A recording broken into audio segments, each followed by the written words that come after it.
Hello student, very good evening. I hope you are fine. Welcome to expert classes by Manju ma'am. Student, आज मैं आप लोगों के लिए जो बच्चे हमारे BA BSc home science BA BSc first semester home science 2025 जिनका एग्ज़ाम जो है 4 फरवरी को होने वाला था, लेकिन पेपर क्या हुआ, पोस्टपोन हो गया।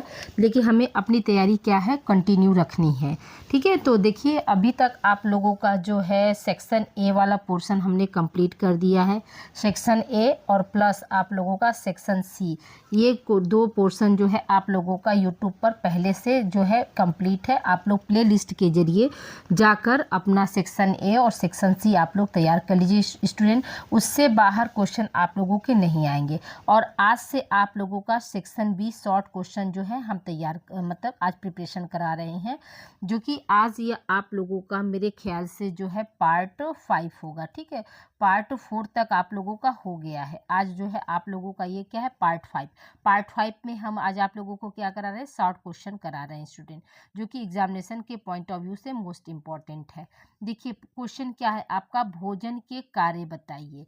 तो भोजन के क्या क्या कार्य होते हैं, तो आइए देखिए सर। सबसे पहले हम समझते हैं कि भोजन हमारे शरीर को क्या करता है, पोषण प्रदान करता है।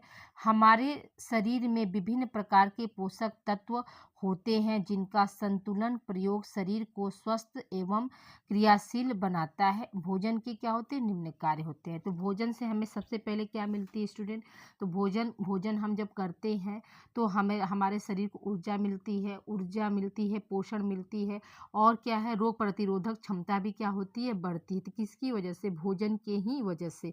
तो देखिए भोजन के है आपके कितने कार्य होते हैं, तो भोजन के आपके 3 कार्य होते हैं। पहला कौन है आपका, पहला है आपका शारीरिक कार्य, दूसरा है मनोवैज्ञानिक कार्य, और तीसरा क्या है आपका सामाजिक कार्य। तो याद रखिएगा कि भोजन के कितने कार्य होते हैं, तो हमेशा आप ध्यान दीजिएगा कि भोजन के जो है आपके 3 कार्य होते हैं। ठीक है, कौन कौन सा, शारीरिक कार्य, सामाजिक कार्य, और क्या है, मनोवैज्ञानिक कार्य। ठीक है, तो अब आइए हम एक एक कार्य को समझते हैं। तो देखिए शारीरिक कार्य में क्या है, तो शारीरिक कार्य में पहला कार्य क्या है, आपको ऊर्जा प्रदान करना। तो देखिए जो हम बोल रहे हैं उसको भी आप लोग ऐड कर सकते हैं। तो ऊर्जा हमको कहाँ से मिलती है, तो ऊर्जा हमको वसा और क्या है, कार्बोज या कार्बोहाइड्रेट से मिलती है। किससे मिलती है ऊर्जा, हमें वसा, कार्बोहाइड्रेट और प्रोटीन, ये तीनों से क्या होती है, आपको ऊर्जा की प्राप्ति होती है। ठीक है, तो याद रखिएगा कि ऊर्जा प्रदान करने वाले कौन कौन से एलिमेंट्स हैं, तो वसा हो गया। ठीक है, फिर क्या हो जाएगा आपका, कार्बोज हो जाएगा, या जिसको हम क्या बोलते हैं, कार्बोहाइड्रेट बोलते हैं, या और तीसरा क्या हो जाएगा आपका, प्रोटीन हो जाएगा। तो इन तीनों से क्या होता है, हमें ऊर्जा की प्राप्ति होती है। हम ऊर्जावान रहते हैं, तो कैसे ऊर्जावान रहते थे, आपके वसा, प्रोटीन और कार्बोज से। तो 1 ग्राम वसा से हमें कितनी ऊर्जा मिलती है स्टूडेंट, याद रखिएगा कि 1 ग्राम ऊर्जा से हमें 9 किलो कैलोरी ऊर्जा मिलती है। ठीक है, और प्रोटीन और कार्बोज से कितनी मिलती है, तो याद रखिएगा कि 4.2 किलो कैलोरी जो है ऊर्जा मिलती है। ठीक है, ये समझ में आ गया होगा कि शारीरिक कार्य के अंतर्गत क्या आता है, ऊर्जा प्रदान करना। तो ऊर्जा हमको किससे मिलती है, तो आप लिख सकते हैं कि ऊर्जा का स्रोत जो होता है वसा है, कार्बोहाइड्रेट है, और प्रोटीन से हमें क्या मिलती है, ऊर्जा मिलती है। ऊर्जा मिलने से ही हमारा शरीर क्या है, सभी तरह के कार्य को करने में जो है समर्थ होता है। फिर देखिए दूसरा पॉइंट आपका क्या है कि नए तंतुओं का निर्माण करना, वह होगा। ठीक है, यहाँ पर वह नहीं, वह उनकी टूट फूट की मरम्मत करना। तो जो नए तंतु हैं तो उनका निर्माण कौन करता है, याद रखिएगा कि नए तंतुओं का निर्माण में और उनकी टूट फूट की मरम्मत में कौन सा पोषक तत्व जो है काम करता है, तो प्रोटीन काम करता है। इसीलिए प्रोटीन को क्या है, बॉडी बिल्डिंग के नाम से जाना जाता है। ठीक है, तीसरा कार्य क्या है आपका, शरीर में क्या है, रोग प्रतिरोधक क्षमता का विकास करना। तो हम सभी जानते हैं कि जो विटामिन होता है वो क्या है, विटामिन जो होता है आपका रोग प्रतिरोधक क्षमता को बढ़ाता है। तो कौन से विटामिन, तो विटामिन सी जो है आप लोगों के शरीर में या मानव शरीर में क्या है, जो है रोग प्रतिरोधक क्षमता बढ़ाने का कार्य करता है। तो अब देखिए ये तीनों कार्य जो है आपके शरीर की रोग प्रतिरोधक क्षमता का विकास करना, तो किसके अंतर्गत आएगा, सब आपके शारीरिक कार्य के अंतर्गत आएगा। ठीक है, तो इन तीनों को जैसे हम बोले आपको उसी तरह से आप डिफाइन कर दीजिएगा कि ऊर्जा प्रदान करना क्या होता है, नए तंतुओं का निर्माण करना व उनकी टूट-फूट की मरम्मत, रोग प्रतिरोधक क्षमता को बढ़ाना। ठीक है, भोजन के कार्य में कौन शारीरिक कार्य। अब देखिए हम मनोवैज्ञानिक कार्य की बात करते हैं, तो मनोवैज्ञानिक कार्य में जो है आपका क्या है, तो पहला मनोवैज्ञानिक में क्या है, तो आधुनिक मनोवैज्ञानिकों ने विभिन्न अनुसंधानों के आधार पर यह सिद्ध किया है कि भोजन केवल क्षुधा शांत करने तथा शरीर के पोषण का ही कार्य नहीं करता, अपितु वह व्यक्ति की अनुभूतियों को व्यक्त करने का एक उत्तम साधन भी है। ठीक है, तो यानी कहने का मतलब क्या है कि जो भोजन होता है सिर्फ हमारे मतलब भूख को ही शांत नहीं करता है। लोग क्या सोचते हैं कि भोजन करने से क्या होती है, भूख शांत होती है। नहीं, भोजन करने से सिर्फ भूख की शांति ही नहीं होती, बल्कि क्या है, शरीर में पोषण को भी क्या करता है, वो बढ़ाता है। बल्कि इसके अलावा क्या, जो भी हमारे अनुभूतियाँ होती हैं उसको भी क्या करता है, बढ़ावा देता है। तो भोजन का कार्य क्या है, और जब हम आप सभी लोग जानते हैं कि भोजन से हमें क्या है, मनोवैज्ञानिक यानी आपके जो है दिमाग को संतुष्टि मिलती है। तो आप सेटिस्फाई होते हैं, मानसिक संतुलन अच्छा रहता है। जैसे आपको भूख बहुत तेज लगी और भोजन ना मिले तो आप क्या हो जाएंगे, आप एग्रेसिव नेचर के हो जाएंगे। लेकिन जैसे ही आप भोजन कर लेते हैं तो आप क्या होता है, आपका दिमाग शांत हो जाता है, आपका काम करने में भी मन लगता है। ठीक है, फिर क्या है, आगे क्या है आपका, कि किसी व्यक्ति को भोजन के लिए आमंत्रित करने में उसे व्यक्ति के प्रति, ठीक है, उस व्यक्ति के प्रति, उसे नहीं होगा यहाँ पर, आप लोग इसको बना लीजिएगा कि उस व्यक्ति के प्रति क्या होती है, यहाँ पर उसे नहीं होगा। ठीक है, उस व्यक्ति के प्रति आत्मीयता एवं मित्रता की अनुभूति होती है। जैसे हमको अगर किसी से अच्छा गंभीर संबंध बनाना है तो क्या करते हैं, हमको खाने पे इनवाइट करते हैं ना, अपने घर बुलाते हैं, तो वही चीज़ यहाँ पे है। फिर क्या है, इसी प्रकार किसी व्यक्ति को प्रस्तुत किया गया भोजन उसके मानसिक तनाव को क्या करता है, कम करता है। यहाँ पर काम नहीं होगा, यहाँ पर कम होगा। ठीक है, कम करता है। तो अभी हमने आपको बताया कि जब हमें भूख लगी रहती है तो अगर हमें भोजन मिल जाता है तो हम क्या है, मानसिक जो हम संतुष्ट हो जाते हैं, हमारा दिमाग भी ठीक रहता है। और वही भोजन अगर नहीं मिल पाता है तो क्या होता है, हम क्रोधित होते हैं। तो भोजन क्या है, मानसिक शांति के लिए भी भोजन जो है ज़रूरी होता है। ठीक है, अगले अगले आगे देखते हैं, आगे क्या है, अनेक बार घर परिवार की बहुत सी समस्याओं का निदान खाने के समय सब लोग बैठ के कारण ही संभव हो जाता है। मिल बैठने के कारण ही क्या है, संभव हो जाता है। आप सभी लोग देखते हैं कि दिन भर का थका हुआ हारा हुआ इंसान क्या है, एक साथ जब भोजन करता है, कोई भी फैमिली में कोई भी जो है डिस्कशन अगर होता है कोई भी समस्या को लेकर, तो वो लोग क्या है, भोजन पर बैठकर ही अपनी समस्या का जो है निदान जो है एक दूसरे से शेयर करके उसको लेते हैं। तो इसलिए यहाँ पर क्या है, कि भोजन जो है आपका मानसिक तनाव को भी दूर करता है। तो ये सारे जितने हमने यहाँ से लिखा स्टूडेंट, उसको आप लोग अच्छे से लिख कर उसको आप लोग एक नोट बना लीजिए और उसको लिख कर आप लोग एग्जाम के से पढ़ लीजिए अच्छे से। फिर अब देखिए हम सामाजिक कार्य की बात करते हैं। देखिए आपका 4 बजने वाला है, हाँ, और आप लोगों की हम क्लास ले रहे हैं। कोशिश है कि आप लोगों को 7, साढ़े 7 या 8 बजे तक की क्लास आप लोगों को मिल जाए। अब आइए देखिए हम सामाजिक कार्य के बारे में बात करते हैं। सामाजिक कार्य क्या होता है, तो देखिए मानव एक सामाजिक प्राणी है। जिस तरह एक परिवार की रचना कुछ सदस्यों द्वारा होती है, ठीक उसी प्रकार परिवार की रचना परिवारों व कुटुंबों के द्वारा होती है। व्यक्ति आपस में भावनाओं का आदान प्रदान कर के अपनी सामाजिक प्रतिष्ठा को बनाए रखता है। सामाजिक प्रतिष्ठा को बनाए रखता है होगा, सामाजिक प्रतिष्ठा को बनाए रखता है। इस आदान प्रदान का एक माध्यम भोजन भी है। ठीक है, जिसके द्वारा व्यक्ति प्रेम, मित्रता, सहयोग आदि भावनाओं को क्या करता है, प्रदर्शित करता है। तो भोजन से ही क्या होता है, हम अगर किसी को घर पर इनवाइट करते हैं और उनको भोजन कराते हैं तो उससे क्या होता है, हमारा जो आपसी संबंध है वो ज़्यादा जो है घनिष्ठ होता है। ठीक है, तो ये चीज़ आप लोग ध्यान दीजिएगा कि सामाजिक में क्या हो जाएगा, सामाजिक कार्य में आप ये सब आप नोट करके यहाँ से लिख सकते हैं। ठीक है, अब आइए देखिए हम अगले प्रश्न की ओर बढ़ते हैं। अगला प्रश्न हमारा क्या कर रहा है, भोजन पकाने के लाभ क्या क्या है। ठीक है, भोजन को मतलब पकाने से हमें क्या क्या फायदे होते हैं उसके बारे में देखिए।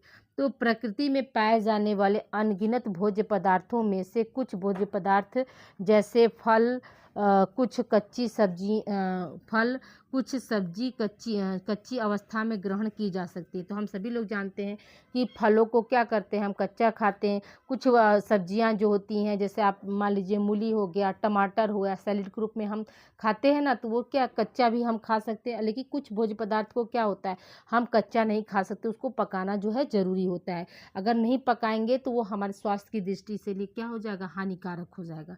तो देखिए यहाँ पर क्या है आपका, ये देखिए आगे जो है मतलब ग्रहण की जा सकती है, यहाँ तक हो गया था। देखिए अब, किंतु अधिकतर भोज्य समूह कच्ची अवस्था में अपचनशील दुर्गंध युक्त अथवा कीटाणु युक्त होते हैं, अतः उन्हें पकाकर खाना आवश्यक हो जाता है। भोजन पकाने के लाभ निम्नलिखित है। तो देखिए हमने अभी आप लोगों को बताया कि कुछ साग सब्जियां जो है हम कच्चा खा सकते हैं, लेकिन हर साग सब्जी, हर भोज्य पदार्थ को हम कच्चा नहीं खा सकते, जो कि हमारे स्वास्थ्य के लिए क्या होते हैं, हानिकारक होते हैं। क्यों?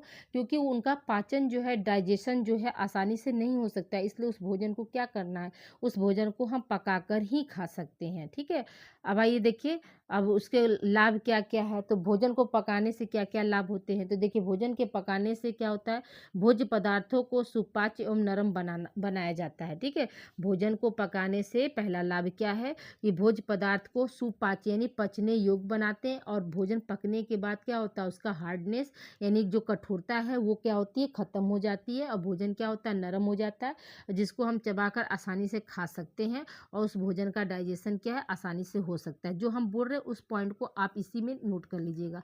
दूसरा पॉइंट आपका क्या है, भोजन को आकर्षक एवं स्वादिष्ट बनाना। तो भोजन जो है कच्चे रूप में रहता है, कोई भी भोज्य पदार्थ जो है कच्चे रूप में रहता है तो वो उतना जो है आकर्षक और स्वादिष्ट नहीं लगता। लेकिन जैसे ही हम उस भोजन को मतलब पका लेते हैं तो उस भोजन में क्या होता है, आकर्षकपन ज़्यादा हो जाता है, और उसका स्वाद जो है क्या होता है, बढ़ जाता है। या यूँ कह सकते हैं सरल भाषा में कि भोजन को स्वादिष्ट बनाने के लिए ही क्या करते हैं, हम भोजन को पकाते हैं। ठीक है, तो ये भी आप इसी में लिख लीजिएगा। ठीक है, हम देखिए यहाँ पे हेडिंग में लिखे हैं, ओरल आप लोग को बता रहे तो उसमें आप लोग पॉइंट को उसको जोड़ लीजिएगा। अगला पॉइंट हमारा क्या है, भोजन में उपस्थित रोगाणु नष्ट करना। तो भोजन को पकाने से क्या होता है, उसमें जो भी बैक्टीरिया और वायरस हैं जो हमारे स्वास्थ्य की दृष्टि से हानिकारक होते हैं, उन्हें क्या है, हम भोजन को पकाकर उन्हें मार सकते हैं या उन्हें नष्ट कर सकते हैं। जब वायरस और बैक्टीरिया जब नष्ट हो जाएंगे तो जाहिर सी बात है कि हमारा शरीर क्या होगा, निरोगी बना रहेगा। ठीक है, अगला पॉइंट हमारा क्या, पोषक मूल्यों में वृद्धि करना। तो भोजन क्या होता है, भोजन को पकाने से क्या होता है, पोषक मूल्य में वृद्धि हो जाती है। ठीक है, वृद्धि होने का मतलब क्या हुआ कि जितने भी पोषक तत्व हैं, पोषक तत्वों की संख्या कितनी होती है, 6 होती है, आप सभी लोग जानते हैं। तो उन 6 पोषक तत्व में क्या होता है, अगर पका दिया जाए तो उनका जो वैल्यू है वो क्या होता है, बढ़ जाता है। ठीक है, फिर क्या, स्वाद बढ़ाना। तो भोजन को पकाने से क्या होता है, भोजन को पकाने से स्वाद में क्या होती है, बढ़ोतरी होती है, जो कि क्या है मतलब आपके हेल्थ की दृष्टि से जो है बहुत जो है अधिक लाभप्रद माना जाता है। ठीक है, तो बढ़ोतरी होती है। तो स्वाद में क्या होती है, भोजन पकाने से स्वाद में क्या होती है, बढ़ोतरी होती है, और जो कि स्वास्थ्य की दृष्टि से ज़्यादा अच्छा माना जाता है। जब स्वादिष्ट रहेगा तभी तो भोजन आप करना पसंद करेंगे। अगर खाना अच्छा नहीं बना है तो क्या आप खाना उसको पसंद करेंगे, बिल्कुल नहीं पसंद करेंगे स्टूडेंट। ठीक है, तो देखिए अभी तक आप लोग वीडियो को अगर लाइक नहीं किए तो लाइक कर दीजिए स्टूडेंट। वीडियो को आप लोग शेयर करना ना भूले। आप लोगों का इस चैनल पर को करिकुलर की जो है क्लास आप लोगों की लगी हुई है, फूड न्यूट्रिशन एंड हाइजीन, जिसको हम आहार पोषण एवं स्वच्छता कहते हैं, उसका भी वीडियो आप लोगों का 89 वीडियो जो है उसका है। और जहां पर मान लीजिए फर्स्ट एड एंड हेल्थ चल रहा होगा, प्राथमिक चिकित्सा एवं स्वास्थ्य, तो उसका भी हमको लग रहा है कि 80 के लगभग उसकी भी वीडियो आप लोगों का है। यानी दोनों फर्स्ट सेमेस्टर में जो दोनों विषय ऐड हुए हैं, फूड न्यूट्रिशन एंड हाइजीन, और दूसरा पेपर आप लोगों का फर्स्ट एड एंड हेल्थ है। तो आपके कॉलेज में जो भी मतलब पेपर लिया गया है, फूड एंड न्यूट्रिशन लिया गया है, तो उसका जो है 89 वीडियो आप लोगों का है। अगर आपके कॉलेज में फर्स्ट एड एंड हेल्थ चल रहा है तो उसका जो है 80 वीडियो आप लोगों का यूट्यूब पर पहले से अवेलेबल है। तो आप लोग यूट्यूब पर जाकर प्लेलिस्ट के जरिए अपनी तैयारी को क्या है, बेहतर कर सकते हैं। अब आइए हम आगे देखते हैं। फिर क्या है, दुर्गंध दूर करना। ठीक है, दुर्गंध दूर करना, तो जाहिर सी बात है कि कच्चे रॉ मटेरियल में क्या होता है, दुर्गंध होता है, और उसको जब हम पका देंगे तो वो क्या है, दुर्गंध सुगंध युक्त हो जाएगा और खाने योग्य हो जाएगा, और हमारा क्या है, उस भोजन को खाने का भी मन करेगा। फिर क्या है, स्वास्थ्य के लिए लाभदायक भोजन पकाने से क्या होता है, जो है पका हुआ भोजन क्या है, हमारे हेल्थ की दृष्टि से बहुत ज़्यादा लाभदायक होता है, इसलिए भोजन को हमेशा क्या है, पकाकर खाना चाहिए। फिर क्या है, आपका रोग प्रतिरोधक क्षमता को बढ़ाता है। पका हुआ भोजन में जो भी पोषक तत्व मौजूद हैं, वो क्या है, हमारे शरीर के रोग प्रतिरोधक क्षमता को क्या करते हैं, बढ़ाते हैं। ठीक है, अब आइए तीसरे प्रश्न की ओर बढ़ते हैं स्टूडेंट। तीसरा प्रश्न हमारा क्या कर रहा है, हरित क्रांति के जनक स्वामीनाथन पर टिप्पणी लिखिए। ठीक है, स्वामीनाथन है, गोपालाचार्य है, ठीक है, रविन्द्रनाथ टैगोर हैं। तो ये 3-4 लोग जो है, मतलब उन्होंने जो है अलग अलग क्रांति पर कार्य किया है। तो जिसमें हम आज आप लोग को स्वामीनाथन पर करा दे रहे हैं। कल आप लोगों को जो है रविन्द्रनाथ टैगोर है, गोपालाचार्य, इन सब पर का भी आप लोगों को हम नोट दे देंगे। तो देखिए अब यहाँ पे क्या है, MS जोड़ लीजिएगा। ठीक है, MS छूट गया यहाँ पे। MS स्वामीनाथन का जन्म 7 अगस्त 1925 को क्या है, कुंभकोणम में हुआ था। ठीक है, स्वामीनाथन जी का जन्म कब हुआ था स्टूडेंट, तो ये डेट ऑफ बर्थ याद रखिएगा कि स्वामीनाथन का जन्म 7 अगस्त 1925 ईस्वी को कहाँ हुआ था, कुंभकोणम में हुआ था। ठीक है, भारत के आनुवंशिक वैज्ञानिक हैं, ये क्या है, भारत के क्या है, आनुवंशिक वैज्ञानिक हैं, जिन्हें भारत की हरित क्रांति का जनक कहा जाता है। अब देखिए यहाँ पर अगर आप कंपटीशन की एग्जाम देंगे तो आपको क्वेश्चन आ सकता है कि हरित क्रांति का जनक किसे कहा जाता है, तो क्या बताएंगे कि हरित क्रांति का जनक जो है MS स्वामीनाथन को कहा जाता है। ठीक है, तो स्वामीनाथन जी ने सन 1966 ईस्वी में मैक्सिको के बीजों को पंजाब की घरेलू किस्म के साथ मिश्रित करके उच्च उत्पादकता वाले गेहूं के संकर बीज जो है वो क्या किए, मतलब विकसित किए या तैयार किए, या यूं कह सकते हैं कि जो मैक्सिको है वो एक आपका जो है गेहूं की वैरायटी है। ठीक है, तो मैक्सिको के मतलब मैक्सिको देश से जो एक बीज लाए, उन्होंने क्या किया, पंजाब में जो घरेलू किस्म के जो गेहूं थे उनके साथ मिलाकर उनको उन्होंने जब बोया तो उसमें क्या, उसे जो है संकर बीज जो है विकसित हुए। फिर क्या हुआ, यह स्वामीनाथन, ठीक है, स्वामीनाथन का यह प्रयास क्या हुआ, सफल हुआ। ठीक है, देश में पहली बार, ठीक है, देश में पहली बार गेहूं की उपज में बम्पर पैमाने पर हुई। देश में पहली बार क्या हुआ, गेहूं की जो उपज हुई वो बम्पर पैमाने पर हुई। स्वामीनाथन के इस अथक प्रयासों की वजह से ही उन्हें देश में हरित क्रांति का अगुआ माना गया। ठीक है, यानी हरित क्रांति जो लाया गया तो किसकी मतलब अगुवाई में लाया गया, तो आप क्या बताएंगे कि स्वामीनाथन की अगुवाई में जो है लाया गया। ठीक है, अब देखिए यहाँ पर क्या है, आगे देखिए क्या है आपका, तो यहाँ पे है कि भारत स्वामीनाथन को विज्ञान एवं यांत्रिकी, ठीक है, विज्ञान एवं अभियांत्रिकी के क्षेत्र में भारत द्वारा सन 1967 ईस्वी में पद्मश्री, ठीक है, कौन सी पुरस्कार, पद्मश्री, फिर 1972 ईस्वी में पद्म भूषण और 1989 ईस्वी में पद्म विभूषण। ठीक है, देखिए उनको तीनों जो है मिला गया। पहले क्या मिला, 1967 ईस्वी में जो मिला उनको कौन सा जो है सम्मान मिला था, तो पद्मश्री मिला था, और 1972 ईस्वी में पद्म भूषण मिला। ठीक है, 1989 ईस्वी में कौन सा मिला, 89 में पद्म विभूषण। देखिए विभूषण है। ठीक है, पहला क्या भूषण था और फिर बाद में क्या हुआ, 1989 में उनको क्या हुआ, था पद्म विभूषण से क्या किया गया, सम्मानित किया गया था।